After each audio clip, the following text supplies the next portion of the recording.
Tu as acheté 1 kilo de viande hachée de bœuf. Le temps qu'elle finisse de cuire, près d'un tiers a disparu. La poêle s'est remplie d'un liquide gris, la viande a commencé à mousser, et le burger s'est rétracté en un petit steak haché triste. Et tu as payé ce kilo plus cher que tu n'as jamais payé de ta vie. Maintenant, regarde celle-ci. Même prix, même kilo sur l'étiquette, mais elle dort, devient croustillante, et se tient exactement comme de la vraie viande de bœuf devrait le faire. 2 paquets qui semblaient identiques en magasin ont cuit comme 2 aliments complètement différents. Et rien sur le devant de l'un ou l'autre ne te dit qui est qui. Abonne-toi, car l'emballage ne te dira jamais ces choses-là. Nous comptons un rebours de 10 jusqu'à l'échec numéro 1, et je te promets que le numéro 1 est le magasin où tu fais probablement tes courses cette semaine même. Numéro 10, Aldi. Tu achètes chez Aldi parce que c'est le magasin de quartier, à portée de main, qui a tout ce qu'il faut. Un choix intelligent et pratique. C'est l'appât. Voici l'hameçon.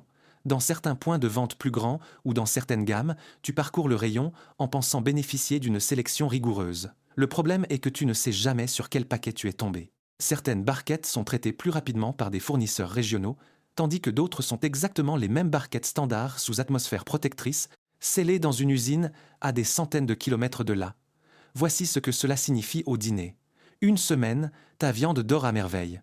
La semaine suivante, dans le même magasin, sur le même rayon, elle inonde la poêle et devient grise, et tu jures que tu as raté quelque chose. Tu n'as rien raté. C'est juste que cette fois, tu as attrapé le lot industriel standardisé. Pourquoi l'éviter? Non pas parce qu'elle est mauvaise, mais parce que c'est à pile ou face. La version la plus réussie et la version anonyme se côtoient. Et l'étiquette te dit rarement laquelle tu as en main. Mais si tu penses qu'un magasin avec un étal traditionnel est automatiquement plus sûr, le numéro 9 est celui qui m'a appris le contraire. Numéro 9, Intermarché avec espace, étal boucherie. Tu achètes ici parce qu'il y a un rayon boucherie traditionnel avec service assisté où tu vois les morceaux de viande derrière la vitre. Cet étal est ta preuve de qualité. C'est l'appât. Voici l'hameçon. La présence d'un étal de viande fraîche ne signifie pas que la viande hachée et emballée du rayon libre-service provient de ce comptoir. Dans de nombreux points de vente, les barquettes sont pré-emballées chez un fournisseur central et simplement disposées à côté du rayon, de sorte que le personnel, en qui tu as confiance, n'a jamais touché à la viande que tu as achetée. Voici ce que cela signifie au dîner. Tu penses recevoir de la viande fraîchement hachée sur place, alors tu ne prends plus la peine de vérifier. Tu la cuis, elle rend de l'eau comme la viande, la moins chère, et la sensation de produit premium s'évapore en même temps que la vapeur. Pourquoi l'éviter? L'étal fait une promesse que la viande emballée enfreint en silence. Si l'étiquette ne dit pas clairement « haché sur place », cet étal n'est que du décor, pas une garantie. Courir après les enseignes régionales ou nationales bien ancrées ne te protège pas toujours. Le numéro 8 est l'endroit où la réputation fait tout le travail. Numéro 8. Monoprix. Tu achètes chez Monoprix parce que tout le monde en ville achète là-bas, l'enseigne étant la marque urbaine de confiance. C'est l'appât. Voici l'hameçon. Le service premium est souvent réel pour les morceaux de steak entiers ou les produits plus chers. La viande hachée de bœuf, en revanche, utilise fréquemment les mêmes barquettes standards sous atmosphère protectrice que partout ailleurs, tandis que la bonne réputation du magasin couvre cet aspect. Voici ce que cela signifie au dîner. Tu paies un peu plus cher en t'attendant à quelque chose de meilleur, et tu reçois une barquette qui se comporte exactement comme celle du magasin de hard discount à 2 pas de là. Le nom de la marque était sur l'enseigne, pas dans la viande. Pourquoi l'éviter? La qualité varie fortement d'un point de vente à un autre, et la ligne de viande hachée s'appuie généralement sur des fournisseurs externes géants. À moins que ton magasin ne la hache spécifiquement sur place et ne le précise, tu paies simplement pour le logo. Mais si un nom familier te semble le choix le plus honnête, le numéro 7 est entièrement construit sur ce sentiment. Numéro 7. Charal, ou marques industrielles nationales, tu achètes ce produit parce qu'il a cette air de producteur historique, traditionnel, avec des recettes bien de chez nous. Cette nostalgie et cet air de viande française inspirent la confiance. C'est l'appât. Voici l'hameçon. Paraître local et être transparent sont deux choses différentes. De nombreux lots de viande hachée industrielle sont livrés directement de grandes usines de transformation de masse, emballés sous atmosphère contrôlée. Ainsi, le charme du producteur traditionnel n'arrive pas nécessairement jusqu'à la barquette de viande. Voici ce que cela signifie au dîner. Tu as supposé qu'une marque aussi axée sur sa propre transformation offrait une viande hachée comme chez le boucher. Ce n'est pas le cas. La viande se rétracte à la cuisson, comme n'importe quel autre mélange anonyme, peu importe à quel point la marque te semblait familière. Pourquoi l'éviter? La source et la recette peuvent changer en fonction des grands lots de transformation. La transparence concernant les élevages d'origine est minimale, et tu finis par payer des prix de produits spécifiques pour une qualité complètement industrielle. Mais si tu as abandonné les noms traditionnels pour te tourner vers une chaîne géante de supermarchés, le numéro 7 est de la pure technologie d'usine dans un emballage amical. Numéro 6. Carrefour Market. Tu achètes chez Carrefour Market parce que c'est un supermarché complet, normal, pas un panier de fin de série ou de hard discount, un standard raisonnable à atteindre. C'est l'appât. Voici l'hameçon.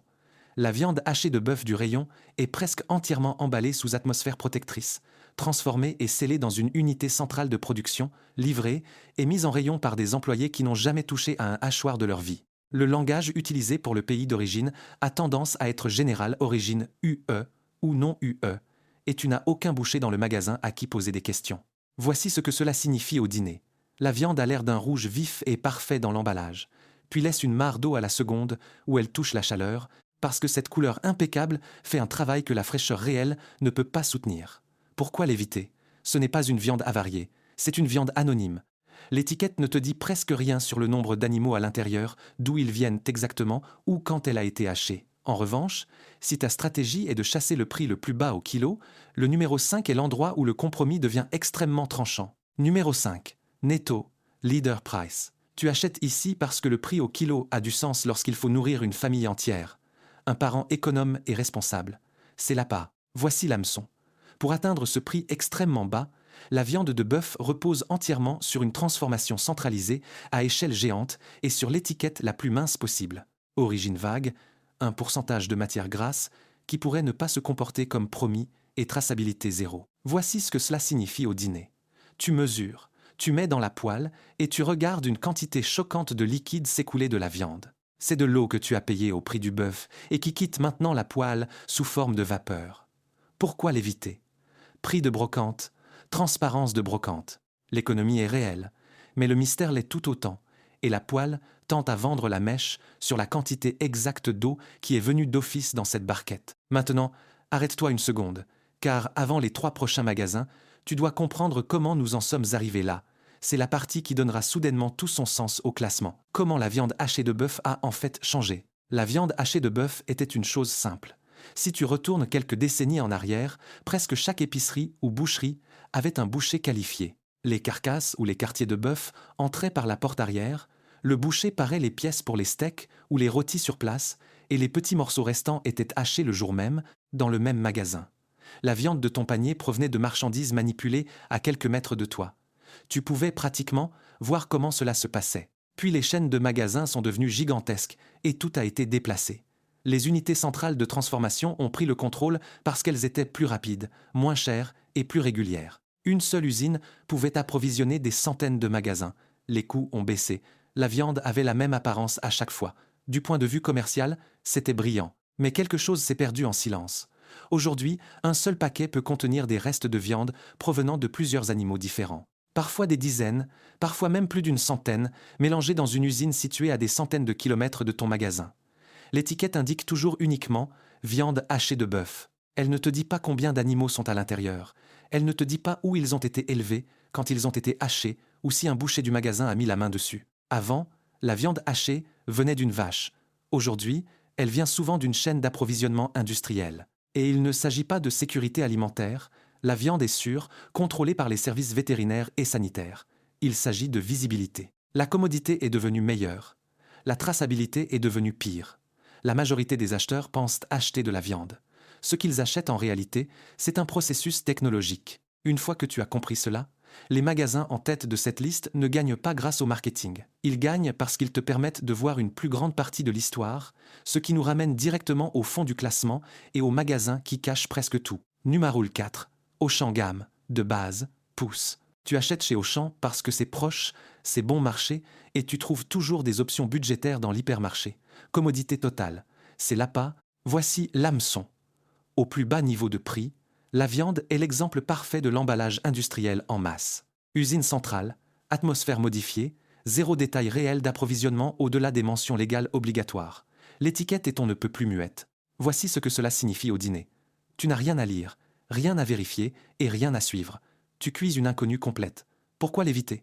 Honnêtement, il n'y a aucune surprise ici.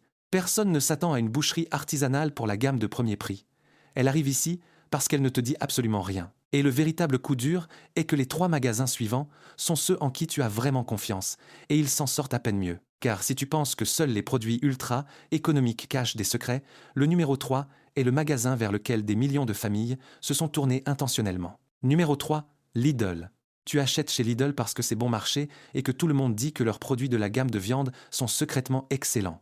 Et soyons justes, prix bas et mauvaise qualité ne sont pas toujours la même chose, et la viande de chez Lidl peut vraiment te surprendre agréablement dans la poêle parfois. Ce n'est pas l'appât. L'appât est de supposer qu'un bon prix te dit quelque chose sur la traçabilité. Voici l'hameçon.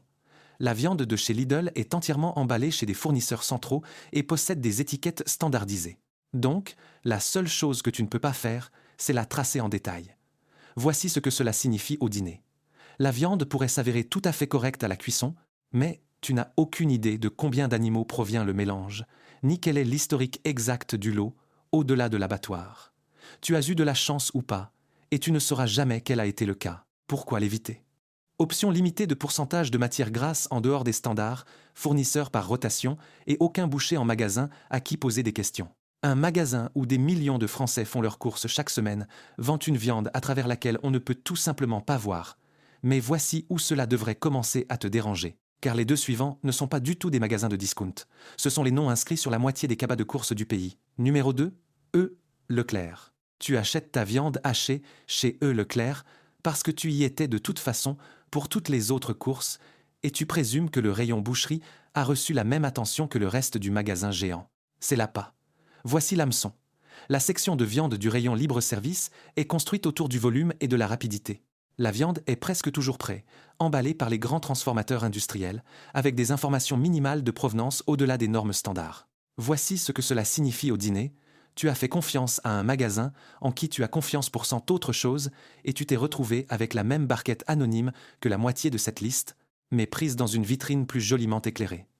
Pourquoi l'éviter?